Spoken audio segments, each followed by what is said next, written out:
மா தரக்கல் அவ்வலு லில் ஆஹிரி ஷைஅன். முந்தியவன் பிந்தியவனுக்கு எதையும் விட்டு வைக்கவில்லை. மா என்றால் இல்லை, தரக்க என்றால் விட்டான், அல் அவ்வலு முந்தியவன், லில் ஆஹிரி பிந்தியவனுக்கு, ஷைஅன் எதையும்.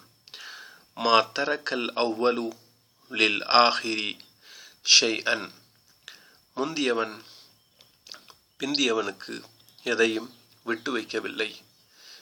இது ஒரு அரபு பழமொழி. மா தரக்கல் அவ்வலு லில் ஆஹிரி ஷைஅன். இந்த பழமொழியை பல கட்டங்களில் உங்களுக்கு உபயோகிக்க முடியும். மா தரக்கல் அவ்வலு லில் ஆஹிரி ஷைஅன் என்பதாகும்.